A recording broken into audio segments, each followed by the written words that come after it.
सर्वमंगल मांगल्ये शिवे सर्वाधिसाधिके शरण्ये त्र्यंबके गौरी नारायणी नमस्तुते। नमस्कार दोस्तों, आप सभी को नवरात्रि के 5वें दिन की हार्दिक शुभकामनाएं। स्कंद माता आपकी सभी मनोकामनाएं पूरी करें। दोस्तों, आज की वीडियो में हम आपको नवरात्रि के 5वें दिन की स्कंद माता की कथा सुनाएंगे। कृपया उसे सभी भक्तजन श्रद्धा भाव और प्रसन्न चित्त मन से सुने। जिन भक्तों ने अभी तक हमारे चैनल को सब्सक्राइब नहीं किया है वो हमारे चैनल को सब्सक्राइब करें, वीडियो को लाइक करें और कमेंट में जय माता दी, जय स्कंद माता की लिखना न भूलें। सारी इच्छाएं पूर्ण करती हैं माँ स्कंद माता। सिंहासनगता नित्यं पद्मश्रित करद्वया स्वदास्तु सदा देवी स्कंद माता यस्विनी। इस कथा के बिना अधूरी है स्कंद माता की पूजा। शारदीय नवरात्रि के अलग अलग दिन माँ दुर्गा के 9 रूपों को समर्पित है। शारदीय नवरात्रि के 5वें दिन स्कंद माता की पूजा अर्चना करने का विधान है।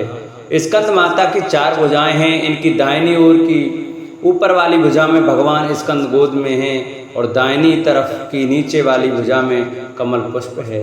बाईं ओर की ऊपरी भुजा वरमुद्रा में और निचले वाली भुजा में कमल है। मान्यता है कि स्कंद माता की पूजा के दौरान व्रत कथा का न करने से साधक को शुभ फल की प्राप्ति नहीं होती। स्कंद माता की व्रत कथा सुनने से संतान सुख के योग बनते हैं। पौराणिक कथा के अनुसार तारकासुर नाम का राक्षस था। उसने तपस्या कर ब्रह्मा जी को प्रसन्न किया था। उसने ब्रह्मा जी से अपने आप को अमर करने के लिए वरदान मांगा। इसके बाद ब्रह्मा जी ने उसे समझाया कि जिसका जन्म हुआ है उसे मरना ही होगा। इस बात से तारकासुर निराश हो गया और ब्रह्मा जी से कहा कि प्रभु, ऐसा कर दें कि महादेव के पुत्र के हाथों ही मेरी मृत्यु हो। उन्होंने ऐसा इस वजह से किया क्योंकि वो सोचता था कि कभी भी भगवान शिव का विवाह नहीं होगा तो उनका पुत्र कैसे होगा, इसलिए जीवन में कभी उसकी मृत्यु नहीं होगी। इसके बाद उसने लोगों पर अत्याचार करने शुरू कर दिए। उसके अत्याचार से देवी देवता परेशान होकर शिव जी के पास पहुँचे। उन्होंने शिव जी से प्रार्थना की कि वो उन्हें तारकासुर से मुक्ति दिलाएं। ऐसे में भगवान शिव ने पार्वती जी से विवाह किया और कार्तिकेय के पिता बने। बड़े होने के बाद कार्तिकेय ने तारकासुर का वध किया। भगवान कार्तिकेय की माता स्कंद माता हैं। पहाड़ों में रहकर सांसारिक जीवों में नव चेतना का निर्माण करने वाली स्कंद माता, स्कंद कुमार कार्तिकेय की माता के कारण इन्हें स्कंद माता से अभिहित किया गया है। इनके विग्रह में भगवान स्कंद बाल रूप में इनकी गोद में विराजित हैं। इस देवी की 4 भुजाएं हैं। शास्त्रों में इसका काफी महत्व बताया गया है।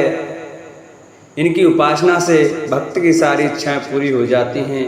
भक्त को मोक्ष मिलता है।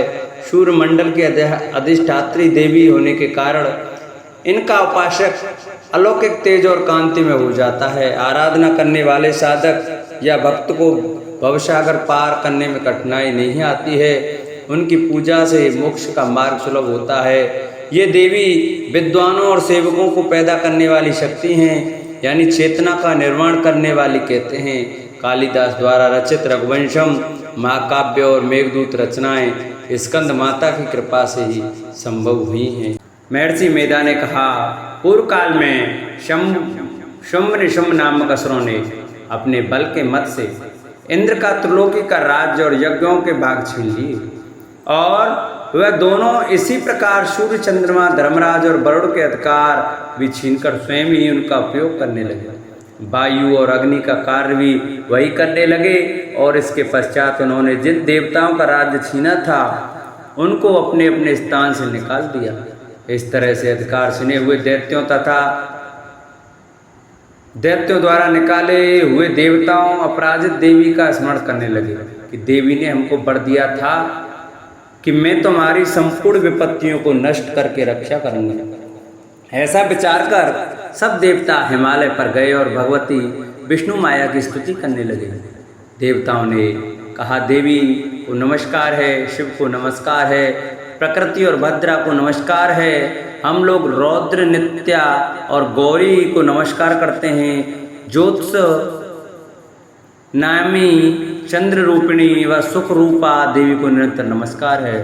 शरणागतों का कल्याण करने वाली वृद्धि और सिद्ध रूपा देवी को हम बार बार नमस्कार करते हैं। और नैऋति राजाओं की लक्ष्मी तथा सर्वाणी को नमस्कार है। दुर्गा को दुर्ग स्थलों को पार करने वाली दुर्गपरा को सारा सर्वकारिणी ख्याति कृष्ण और धूम देवी को सदैव नमस्कार है। अत्यंत सौम्य तथा अत्यंत रौद्र रूपा को हम नमस्कार करते हैं। उन्हें हमारा बारंबार प्रणाम है। जगत की आधारभूत कृति देवी को बार बार नमस्कार करते हैं। जिस देवी को प्राणी मात्र विष्णु माया कहते हैं उसको नमस्कार है, उसको नमस्कार है, उसको नमस्कार है। जो देवी संपूर्ण प्राणियों में चेतना कहलाती है उसको नमस्कार है, उसको नमस्कार है, उसको नमस्कार है। जो देवी संपूर्ण प्राणियों में बुद्धि रूप से स्थित है उसको नमस्कार है, उसको नमस्कार है, उसको नमस्कार है। जो देवी सर्व प्राणियों में निद्रा रूप से विराजमान है उसको नमस्कार है, उसको नमस्कार है, उसको नमस्कार है। जो देवी संपूर्ण प्राणियों में छाया रूप से स्थित है उसको नमस्कार है, उसको नमस्कार है, उसको नमस्कार है। जो देवी सर्व प्राणियों में शक्ति रूप से स्थित है उसको नमस्कार है, उसको नमस्कार है, उसको नमस्कार है। जो देवी संपूर्ण प्राणियों में तृष्णा रूप से स्थित है उसको नमस्कार है, उसको नमस्कार है, उसको नमस्कार है। जो देवी सर्व प्राणियों में शांति रूप से स्थित हैं उसको नमस्कार है, उसको नमस्कार है, उसको नमस्कार है। जो देवी सब प्राणियों में जाति रूप में स्थित हैं उसको नमस्कार है, उसको नमस्कार है, उसको नमस्कार है। जो देवी संपूर्ण प्राणियों में श्रद्धा रूप से स्थित हैं उसको नमस्कार है, उसको नमस्कार है। जो देवी सर्व प्राणियों में लज्जा रूप से स्थित हैं उसको नमस्कार है, उसको नमस्कार है, उसको नमस्कार है। जो देवी संपूर्ण प्राणियों में कांति रूप से स्थित हैं, जो देवी सर्व प्राणियों में लक्ष्मी रूप से स्थित हैं उसको नमस्कार है, उसको नमस्कार है, उसको नमस्कार है। जो देवी संपूर्ण प्राणियों में वृत्ति रूप से स्थित हैं उनको नमस्कार है, उनको नमस्कार है, उनको नमस्कार है। जो देवी सब प्राणियों में स्मृति रूप से विराजमान है उसको नमस्कार है, उसको नमस्कार है, उसको नमस्कार है। जो देवी सर्व प्राणियों में दया रूप से स्थित हैं वह उसको नमस्कार है, उसको नमस्कार है। जो देवी सब प्राणियों में तुष्टि रूप से स्थित हैं उसको नमस्कार है, उसको नमस्कार है, उसको नमस्कार है।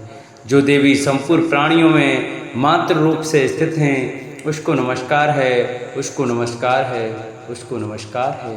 जो देवी संपूर्ण प्राणियों में भ्रांति रूप से स्थित हैं उसको नमस्कार है, उसको नमस्कार है, उसको नमस्कार है। जो देवी संपूर्ण प्राणियों में नित्य व्याप्त रहती हैं उसको नमस्कार है, उसको नमस्कार है, उसको नमस्कार है। जो देवी चैतन्य रूप से इस संपूर्ण संसार को व्याप्त करके स्थित हैं उसको नमस्कार है, उसको नमस्कार है, उसको नमस्कार है।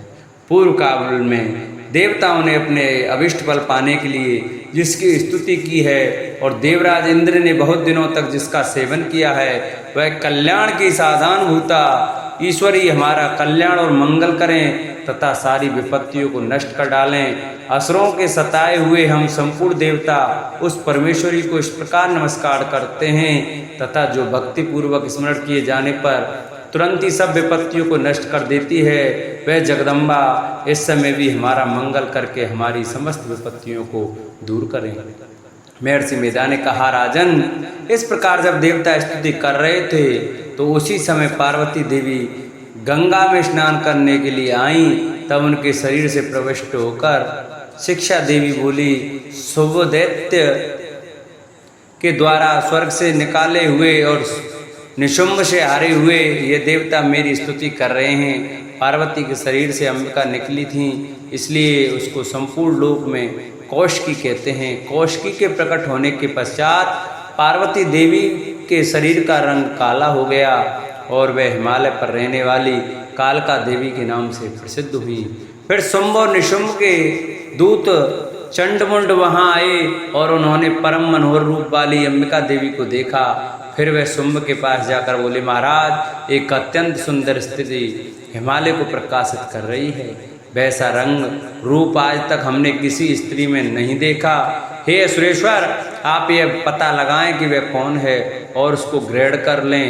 वह स्त्री स्त्रियों में रत्न है। वह अपनी कांति से दसों दिशाओं को प्रकाशित करती हुई वहाँ स्थित है, इसलिए आपका उसको देखना उचित है।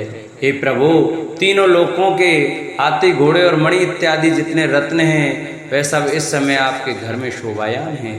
हाथियों में रत्न रूप ऐरावत हाथी और उच्चश्रवा नामक घोड़ा तो आप इंद्र से ले आए हैं। हंसों द्वारा जुता हुआ विमान जो कि ब्रह्मा जी के पास था, अब भी आपके पास है। और ये महापद्म नामक खजाना आपने कुबेर से छीना है।